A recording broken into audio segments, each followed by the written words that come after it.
Choisir le bon traiteur pour un anniversaire, ça peut vite devenir un vrai casse-tête. Alors, dans cette analyse, on va décortiquer ensemble comment faire le bon choix pour que la fête soit une réussite et surtout pour que la personne qui organise puisse enfin en profiter. Quand on se lance dans l'organisation d'un grand anniversaire, on a souvent la pression de devoir jongler avec 1000 choses à la fois.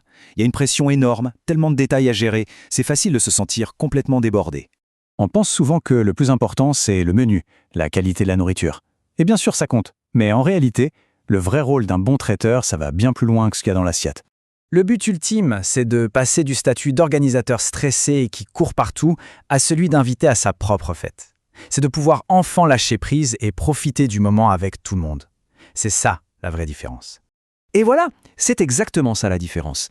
D'un côté, une fête qu'on gère, avec la logistique, le timing, le stress, et de l'autre, une fête qu'on vit, où on peut se connecter aux autres, célébrer, se détendre et créer de vrais souvenirs. C'est tout l'enjeu. Bon, alors, entrons dans le vif du sujet. D'abord, il faut qu'on redéfinisse ensemble ce que veut vraiment dire le meilleur traiteur. Parce que ce n'est pas toujours ce qu'on croit. Le point crucial, c'est celui-ci. Le meilleur traiteur, ce n'est pas celui qui a le menu le plus clinquant ou le plus sophistiqué. Non, le meilleur traiteur, c'est celui qui va littéralement enlever tout le poids de l'organisation des épaules, celui qui garantit une sérénité absolue. Et ça, concrètement, qu'est-ce que ça veut dire? Eh bien, ça veut dire qu'il doit tout maîtriser. Il doit y avoir un déroulé super clair, de l'installation au nettoyage. Il faut qu'on sache qui est le responsable sur place. Les recettes doivent être pensées pour tenir la durée. Et puis, bien sûr, toute la logistique locale doit être impeccable, surtout quand ça se passe à la maison. D'accord, mais alors comment on la trouve, cette perle rare?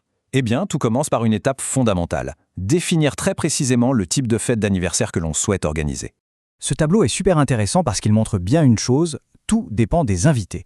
Pour une fête d'enfants, ce qui prime, c'est la simplicité, la rapidité, donc un buffet gourmand, c'est parfait. Pour un déjeuner avec plusieurs générations, on cherche le confort, un rythme posé. Là, un buffet bien structuré ou un repas servi, c'est plus adapté. Et pour une soirée entre adultes, on veut que ça bouge, que les gens se mélangent, donc le cocktail dînatoire, c'est le format rond. Donc une fois qu'on a bien cerné le type de fête, l'étape suivante, logique, c'est de choisir le format de service qui va avec. Et là, attention, le bon format, ce n'est pas une question d'apparence, de ce qui fait bien sur le papier. C'est avant tout une question de fluidité. Il faut que ça fonctionne avec le lieu, avec les invités, et que tout s'enchaîne naturellement. On a en gros 3 grands formats. Le cocktail dînatoire, c'est l'idéal pour une ambiance dynamique. Le buffet structuré, lui, il est parfait pour les réunions de famille. Et enfin, le repas servi à table, c'est la solution confort. Chaque option crée une atmosphère complètement différente. Passons maintenant à ce qui est souvent une des plus grandes sources de stress, la gestion des invités et de leurs besoins spécifiques. Des enfants aux allergies alimentaires, ça peut vite devenir un cauchemar. Et ce retour client l'illustre parfaitement. Quand on lit que le traiteur a tout géré, de l'apéro au brunch du lendemain, on comprend que sa vraie valeur ajoutée, c'est cette prise en charge globale qui fait que l'organisateur n'a plus à penser à rien. Et c'est là qu'on voit la différence entre un amateur et un pro. Face à des situations classiques comme les allergies ou les goûts parfois difficiles des enfants, le pro ne subit pas. Il a des méthodes. Il demande les infos en amont, il identifie clairement les plats, il briefe son personnel. Bref, il transforme des problèmes potentiels en simples détails logistiques. Allez, parlons argent, le budget. C'est évidemment un point crucial. Et pour bien planifier, il faut comprendre ce qui compose le prix d'une prestation traiteur. Il faut savoir que le budget repose sur 3 grands piliers.